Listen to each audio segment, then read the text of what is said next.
Well, we're going to continue our discussion on spontaneous order today, and we're going to actually stay in Africa. One of the things about trading in Africa, even today to an extent, is that vast parts of Africa are really under no direct government control. And because of that, making trades is much more difficult. If you're not going to have government in place to enforce contracts and to help to support just the peaceful trading on the part of individuals, then you're going to have some other mechanism by which to control those trades to make sure that they're enforced and that they happen to increase overall well-being. So that's what we want to look at today, or in particular, how those trades were made in the context of people who are from significantly different racial, cultural, and ethnic groups, and in some cases where the language barrier might be something that's just far too high to overcome. So let's go back in time to the interior of Africa and see if we can figure out how to make trade happen more efficiently and more constantly, even in a world where there is no government. Well, one of the normal ways that we look at punishing failure to interact properly or appropriately is through what we call ex post punishments. Ex post punishment simply refers to the time period when the punishment takes place. So if you fail to fulfill a contract, or if there's some action that's taken place that is damaging to other people, then the punishment happens ex post, or after the event.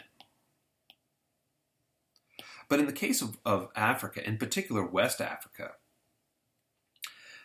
this is sort of the West Africa on the eve of colonization.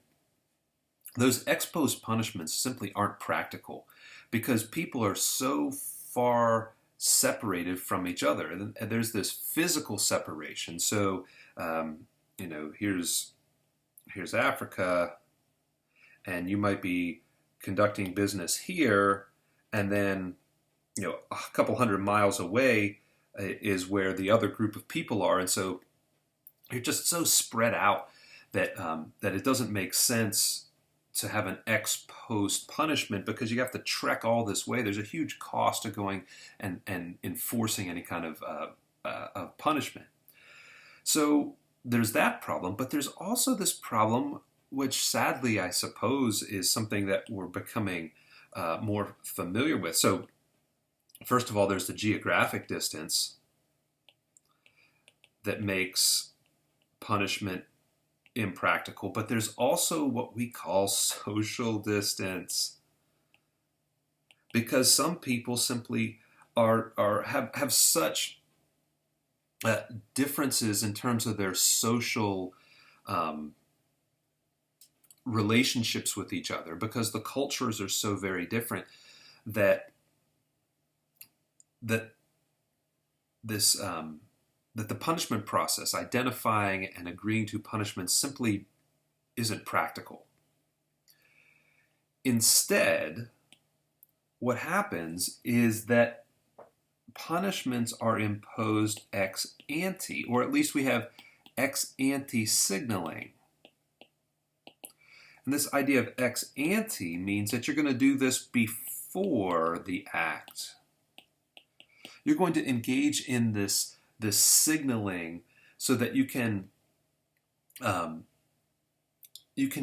communicate credibly as trading partners. Specifically, what we're looking at is the use, and again, here's that term, the use of social distance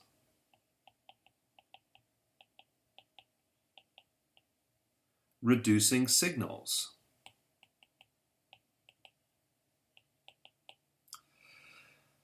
You use these to communicate credibility with your trading partners.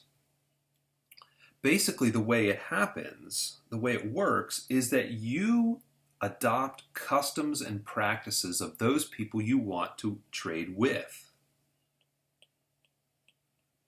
You adopt your trading partners' social practice.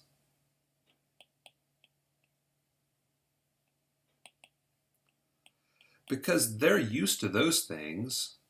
They understand how those things are supposed to work. And so they understand the problem of violating those practices. So it might be something like some sort of gift giving. So you have to present a gift to the person you're trading with, or to some part of the community from where that person is coming. You might adopt their religious practices.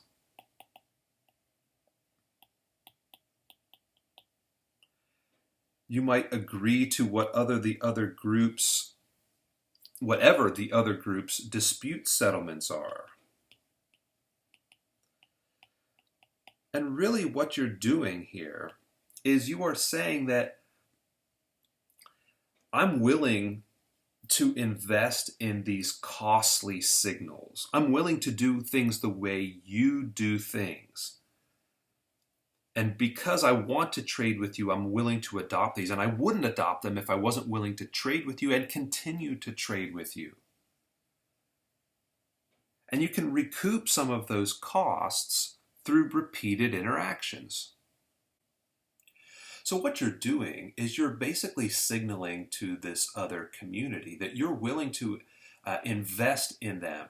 You're willing to incur these pretty significant costs of doing things the way they do things in order to provide a commitment that is incredibly credible.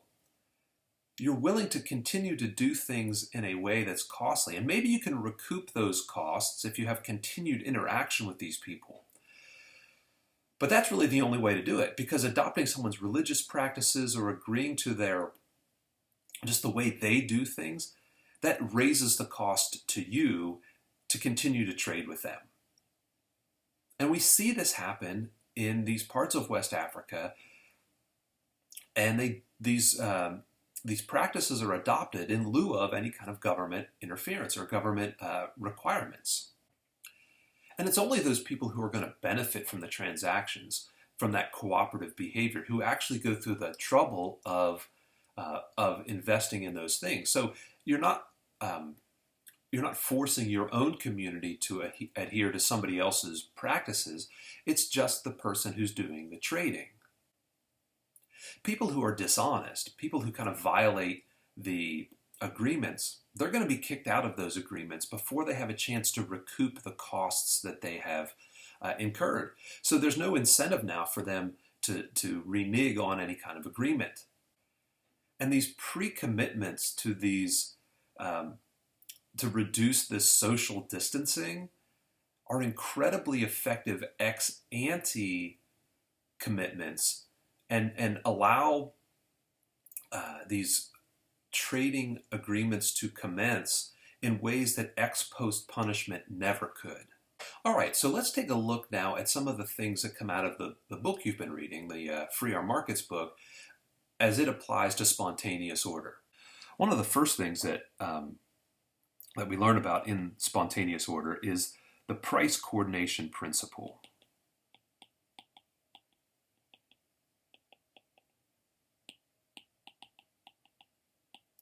The price coordination principle tells us that prices coordinate the actions of billions of people by communicating the changing knowledge of everyone about availability and the potential uses of everything.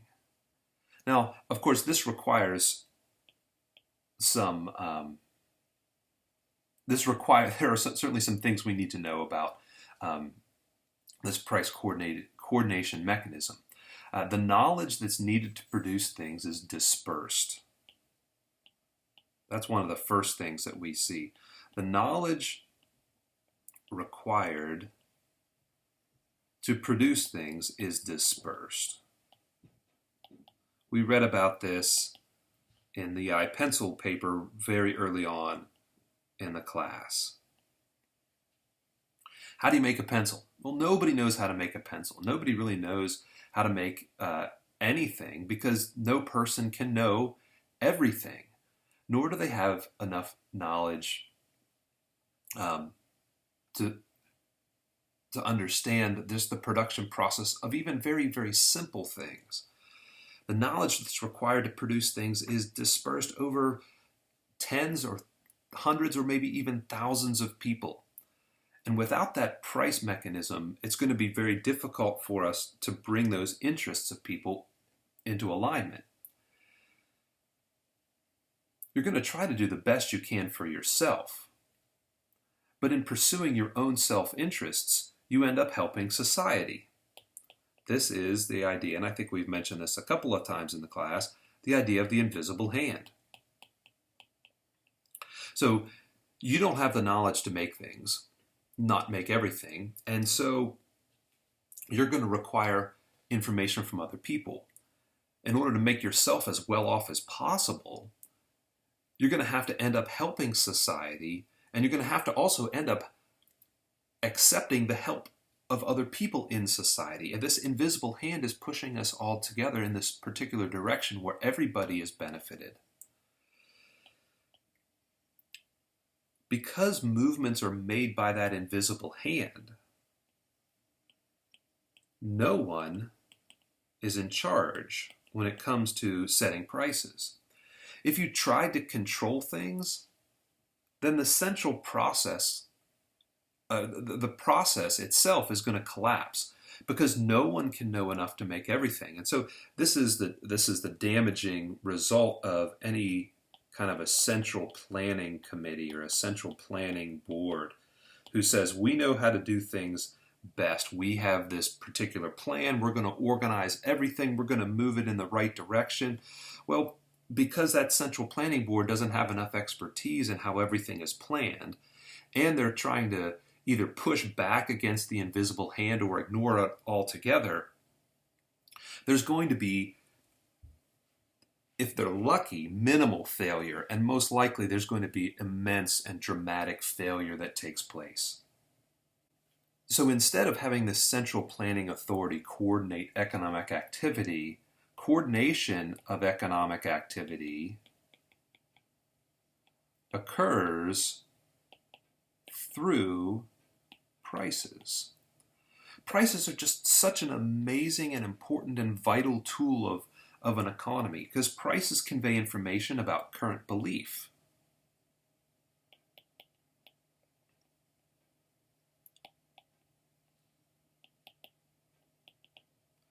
Prices convey information about current belief and about expectations, not just presently, but in the future. Prices are often wrong because our information is wrong, and information isn't always perfect. But because a free market is allowed to adjust to these changes in circumstances, those prices will adjust relatively quickly. Prices are remarkably adaptive.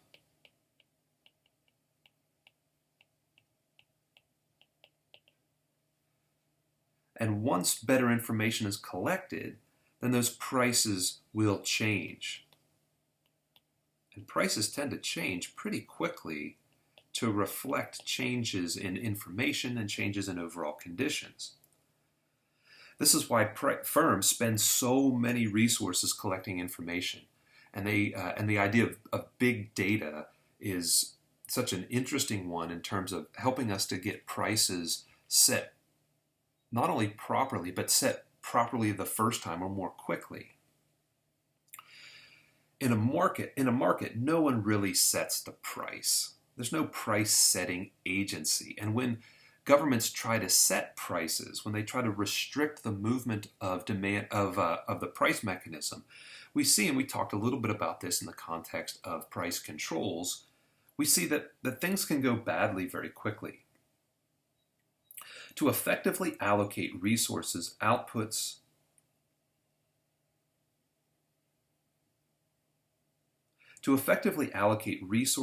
and outputs, and to satisfy wants to the best of our ability, an economy is better off letting prices do this than allowing government or telling government that they should do it or even that they can do it. The second area that I want to talk about here involves the role of profit and losses as far as guiding information or guiding innovation.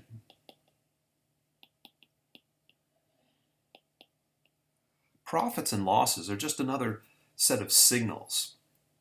These are signals that provide information about how well firms are serving other people.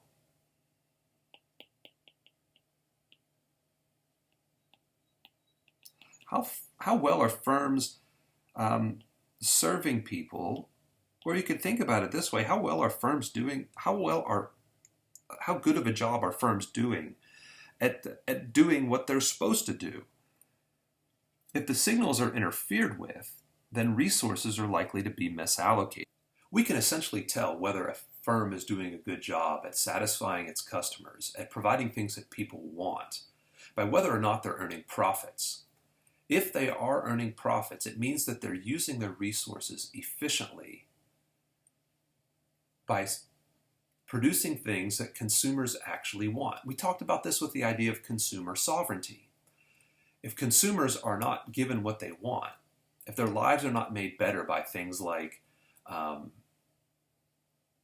air conditioning or washing machines, then our markets are not really doing what they want. Then our markets are not really doing what they should be doing in terms of allocating resources. Profits send that signal. In fact, here's a story about the importance of a washing machine to a family.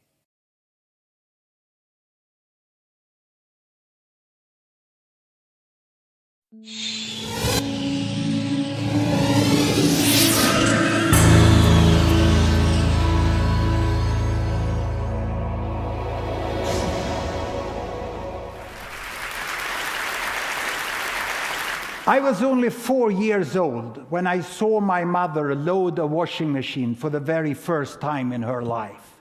That was a great day for my mother. My mother and father had been saving money for years to be able to buy that machine. And the first day it was going to be used, even Grandma was invited to see the machine. And Grandma was even more excited. Throughout her life, she had been heating water with firewood, and she had hand-washed laundry for 7 children. And now she was going to watch electricity do that work. My mother carefully opened the door, and she loaded the laundry into the machine, like this. And then when she closed the door, Grandma said, no, let me push the button. And Grandma pushed the button, and she said, oh, fantastic, I want to see this, give me a share, I want to see it. And she sat down in front of the machine, and she watched the entire washing program. She was mesmerized. To my grandmother, the washing machine was a miracle. Today, in Sweden and other rich countries, people are using so many different machines. Look, the homes are full of machines. I can't even name them all, you know. And they also, when they want to travel, they use flying machines that can take them to remote destinations. And yet in the world, there are so many people who still heat the water on fire, and they cook their food on fire. Sometimes they don't even have enough food. And they live below the poverty line. There are 2 billion fellow human beings who live on less than $2 a day. And the richest people over there, that's 1 billion people, and they live above what I call the airline. Because they have spent more than $80 a day, you know, on their consumption. But this is just 1, 2, 3 billion people. And obviously there are 7 billion people in the world. So there must be 1, 2, 3, 4 billion people more who live in between the poverty line and the airline. They have electricity. But the question is, how many have washing machines? I've done a scrutiny of market data, and I found that indeed the washing machine has penetrated below the airline, and today there's an additional 1 billion people up there who live above the wash line. And they consume for more than $40 per day.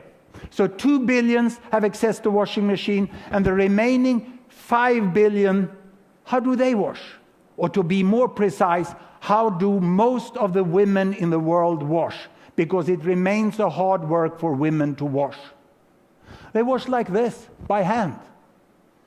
It's a hard, time-consuming labor which they have to do for hours every week. And sometimes they also have to bring water from far away to do the laundry at home. Or they have to bring the laundry away to a stream far off. And they want the washing machine. They don't want to spend such a large part of their life doing this hard work with so relatively low productivity. And there's nothing different in their wish than it was for my grandma. Look here, 2 generations ago in Sweden, picking water from the stream, heating with firewood, and washing like that. They want the washing machine in exactly the same way. But when I lecture to environmentally concerned students, they tell me, no, everybody in the world cannot have cars and washing machines. How can we tell this woman that she ain't going to have a washing machine? And then I ask my students, I've asked them over the last 2 years, I've asked, how many of you doesn't use a car? And some of them proudly raise their hand, and say, I don't use a car. And then I put the really tough question. How many of you hand wash your jeans and your bed sheet? And no one raised their hand. Even the hardcore in the green movement use washing machine. So how come something that everyone uses and they think others will not stop it? What is special with this? I had to do an analysis about the energy use in the world. Here we are. Look here. You see the 7 billion people up there? The air people, the wash people, the bulb people, and the fire people. One unit like this is an energy unit of fossil fuel, oil, coal, or gas. That's what most of the electricity and the energy in the world is. And it's 12 units used in the entire world. And the richest 1 billion, they use 6 of them. Half of the energy is used by 1/7 of the world population. And these ones who have washing machine, but not the house full of other machines, they use 2. And this group use 3, 1 each. And they just have electricity. And over there, they don't even use 1 each of them. That makes 12 of them. But the main concern for the environmentally interested students, and they are right, is about the future. What are the trends? If we just prolong the trends without any really advanced analysis to 2050, there are 2 things that can increase the energy use. First, population growth. Second, economic growth. Population growth will mainly occur among the poorest people here because they have high child mortality and they have many children per woman. And that you will get 2 extra, but that won't change the energy use very much. What will happen is economic growth. The best off here in the emerging economies, I call them the New East. They will jump the airline. Whop, they will say, and they will start to use as much as the Old West are doing already.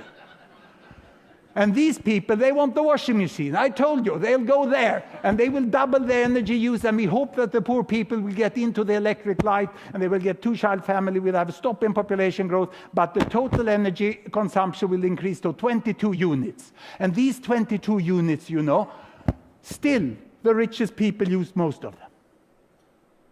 So what's needed to be done? Because the risk, the high probability of climate change is real. It's real. Of course, they must be more energy efficient. They must change behavior to some way. They must also start to produce green energy, much more green energy. But until they have the same energy consumption per person, they shouldn't give advice to others what to do and what not to do. Here we can get more green energy all over. This is what we hope may happen. It's a real challenge in the future. But I can assure you that this woman in the favela in Rio, she wants a washing machine. She's very happy about her Minister of Energy that provided electricity to everyone. So happy that she even voted for her, And she became Dilma Rousseff, the president-elect of one of the biggest democracies in the world, moving from Minister of Energy to president. If you have democracy, people will vote for washing machines. They love them. And what's the magic with them? My mother explained the magic with this machine the very, very first day. She said, now Hans, we have loaded the laundry. The machine will make the work. And now we can go to the library. Because this is the magic. You load the laundry, and what do you get out of the machine? You get books out of the machines. Children's books. And mother got time to read for me. She loved this. I got the ABC. This is why I started my career as professor, when my mother had time to read for me. And she also got books for herself. She managed to study English and learn that as a foreign language. And she read so many novels, so many different novels here, you know. And we really loved this machine. And what we said, my mother and me, thank you, industrialization. Thank you, steel mill. Thank you, power station. And thank you, chemical processing industry that gave us time to read books. Thank you very much.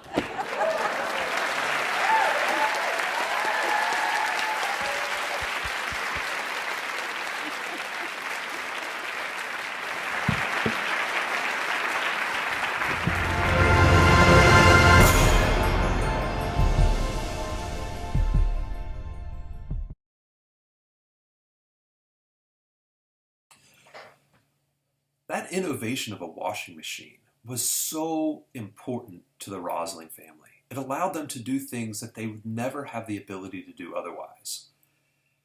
And the reason companies spend resources developing things like washing machines isn't because they want to make the Rosling family better off. It's because they want to make profits for themselves. And if you provide things that make consumers' lives better, if you provide things that make consumers happier, then you're going to be able to make yourself happier through the earning of profits. Now, clearly not everybody thinks of profits in the same way. Karl Marx had this view of profits, that they would always be exploitative. He viewed the earning of profits as basically a stealing from the workers, because Karl Marx's philosophy of value said that value is only a result of the work that somebody puts into producing something. So if laborers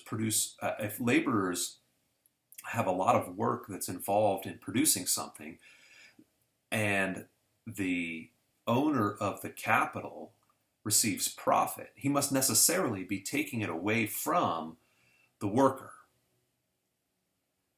That's Marx's view of the value of labor and just his theory on value. But it's not a really good one. People can put in a lot of work on something and have it be valueless. There are lots of things that I try to build, and it takes me a long time to build them because I'm not very skilled. And so Marx would say, well, what I sell should be sold at a very high price because of all the work that I put into it, even though it might be shoddily made and not really as good as someone who has a lot of skill at producing something. So Marx's view is one that, while a lot of people hold to, it sort of misunderstands the notion of value. Just because it takes a long time to build something doesn't make it valuable. Here's what Marx is talking about. Marx is saying that whatever the capitalist charges, the price the capitalist charges is up here. The value that labor creates is down here. And then the gap between these two things is profit. Essentially, what Marx is saying is that the capitalist is exploiting the labor force because there's a zero-sum game afoot. There's only so much value that can be generated, and one person's gains are another person's losses. If value, on the other hand, is determined by how much people want what is produced, then value is going to be subjective.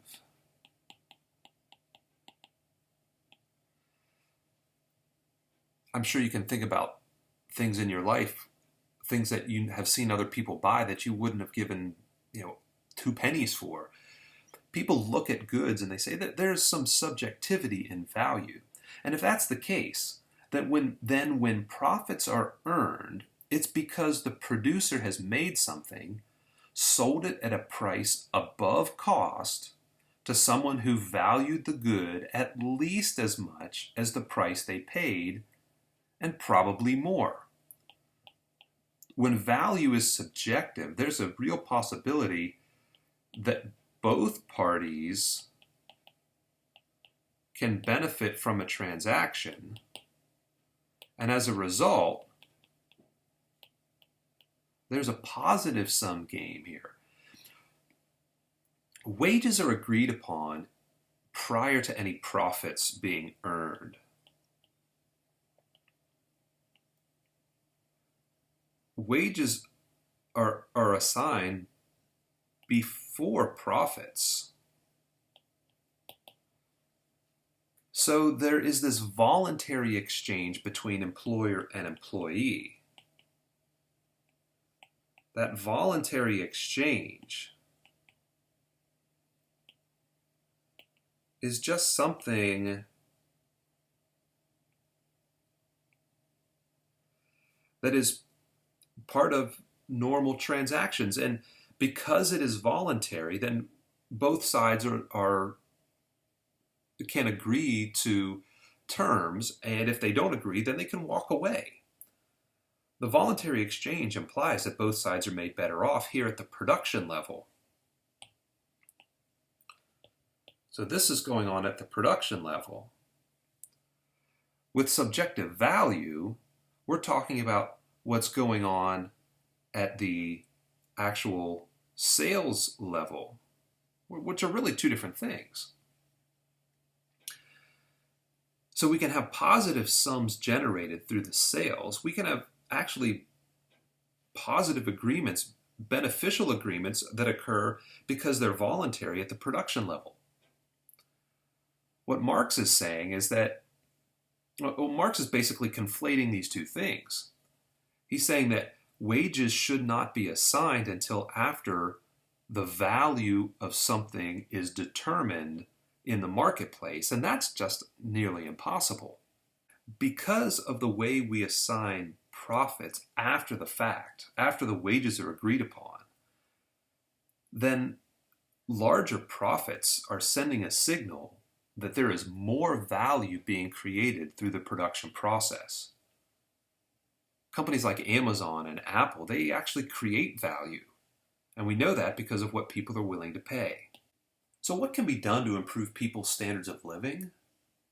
That's actually a really hard question because of that idea of subjective value. We're not exactly sure what people are going to value before it's produced. Not all the time anyway. There are plenty of examples of companies with great intentions and with great track records of success that do something that cause that basically lead to a phenomenal flop. We can think of things like Segways.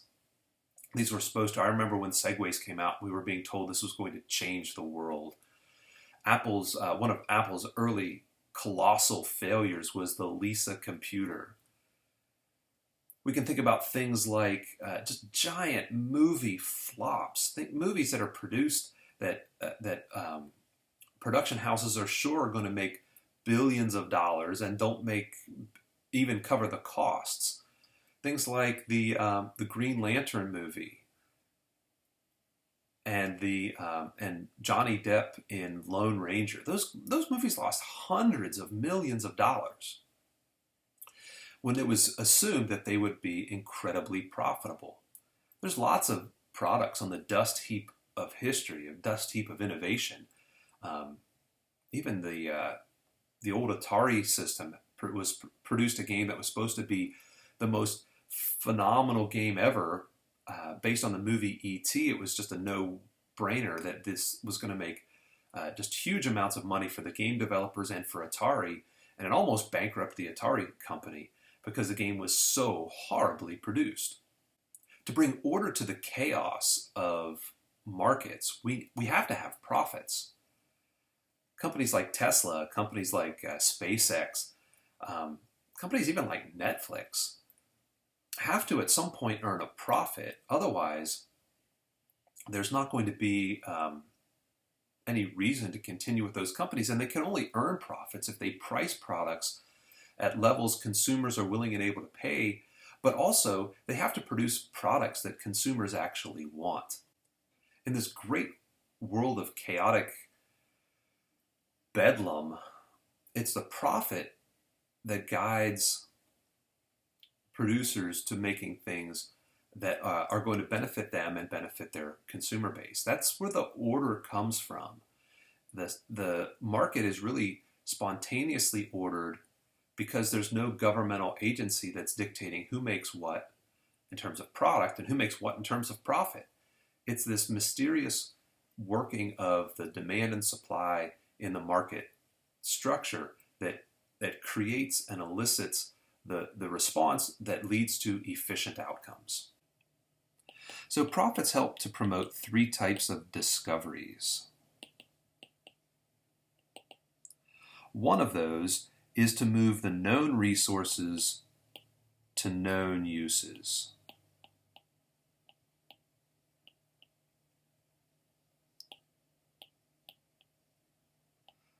So we know what the resources are, and we move them to where they're going to be most useful. So how are we going to use the existing resources that we have and split them up between the uses that we know those things are needed for? So do we move things like steel and plastic to producing cars, or do we use it to produce wind and solar energy? We have different uses for the existing resources, and profits will guide those resources to their most profitable ends. The second type of discovery focuses on moving known resources to unknown uses. This is kind of like the idea of, do we need more iPads and iPhones and awesome writing tablets? Or are there other things that we can use our resources for? This is the new discoveries, the new innovations kind of discovery that profits lead to. And then finally, we find out who the good entrepreneurs are. Who are the good entrepreneurs? We can find out who those are by looking at profits. Consumers are going to vote for the producers using their dollars. They're going to vote for the things that producers are producing that are valuable to them. And we know who the best entrepreneurs are because they're producing things that people want. This is people like Bill Gates and Steve Jobs and even Walt Disney. These are the good entrepreneurs, and we know they're the good entrepreneurs because they're the ones who earn the profits. Now, this all works if markets are free. If markets aren't free, then we've got a problem. Profits aren't being generated to the extent that they could be, and so resources aren't being devoted to those processes that would generate the largest profits. When government gets in the way too much, then problems start to arise. Resources can end up being allocated by force rather than voluntarily. And when output is distributed via fiat as opposed to the profit or price mechanism, and when bureaucrats decide on what should happen rather than consumers, then all bets are off. Economics goes utterly sideways and in a direction nobody is really happy with at the end of the day, except for the people who are doing the dictating. So we need to pay attention to the order that is brought through the pricing and profit tools and those signals that are brought to us through pricing and profit. Otherwise, we're going to redistribute goods very badly, and our standard of living is going to diminish significantly. The last sort of point from the Freer Markets book here in regards to following signals are the signals of private ownership. Private ownership provides the incentives for individuals to make themselves better off, but also, as that invisible hand pushes us towards helping other people, we can really only benefit ourselves if we benefit other people. Because of private ownership, you can benefit financially from using your property or your resources to help others. And you bear the financial burden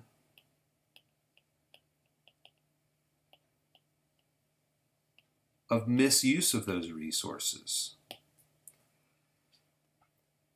So if you're interested in helping yourself, then you're going to use those resources to help others. And if you don't care, that's your prerogative. You can do that, but you bear the financial burden. When government intervenes, unfortunately, what that means is that it's going to tempt people to work counter to this relationship, counter to this private ownership relationship.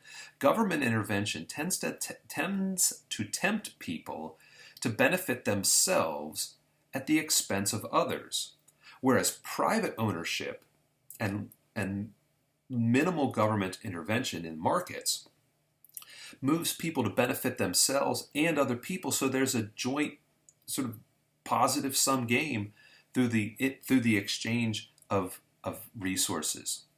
But government action doesn't work that way. So let's explore that just in a little bit more detail. The incentives facing government policymakers are the same as those incentives that face individuals. Policymakers are looking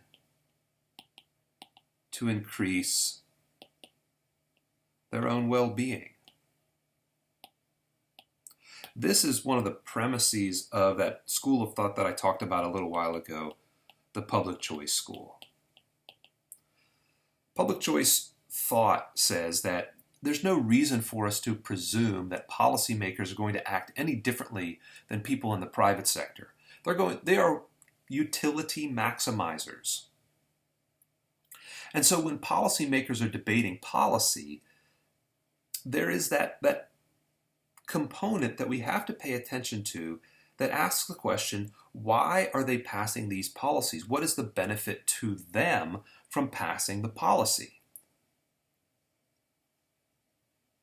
As a result of that, those self-interested politicians are going to pass policy with two groups of people in mind. Those people who are impacted by the policy and themselves. So as policy is being worked on, we need to ask, first of all, who is impacted by the policy? If government's going to intervene in the market, who benefits? And secondly, what are the incentives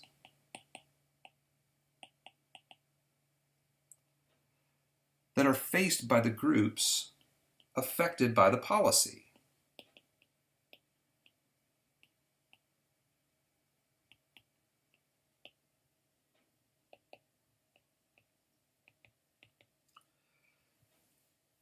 Both the direct incentives and the indirect incentives. If we can understand these things, we can understand more about the policy and whether those policies are designed to help improve economic activity or if they're just meant to improve the status of the people passing the policy.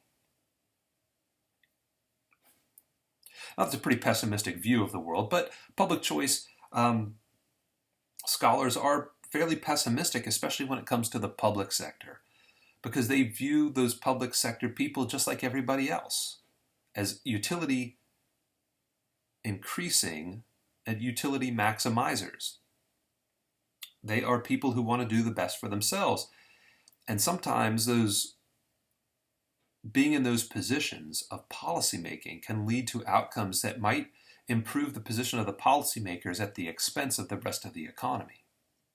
So as we wrap up this material on spontaneous order, we need to understand that spontaneous order itself is driven by three principles that help us to understand why free markets are particularly effective at promoting growth, prosperity, and higher standards of living for everybody. The first of those principles is that prices coordinate activity. We've talked a little bit about that today. The second of those principles is that profit and loss guide the distribution of resources throughout an economy, and they move those resources to where they're most highly valued. And finally, private ownership and freedom of exchange mean that you need to serve others if you want to help yourself. Understanding those three fundamentals will help us to understand why markets evolve the way that they do and why they are spontaneously ordered. And when they're spontaneously ordered, we get better results than when they are coordinated, or at least when they are attempted, when government attempts to coordinate them. We get much better outcomes through the private sector.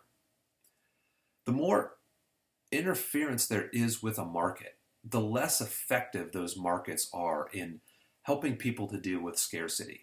The less effective markets are in moving resources from where they're less valued to where they're more highly valued. More interference creates just more static and more friction in those markets. The more government interference you find in a market, the more difficult it is for these principles to apply. And the result of that tends to be a much less equitable, and you're certainly going to have a less prosperous one. Does more government interference lead to less equality? That's an empirical question, and one that economists are trying to answer through research into how do we measure inequality and how do we measure government involvement. But for now, we're going to take a break from spontaneous order and take a look at some other aspects of free market activity.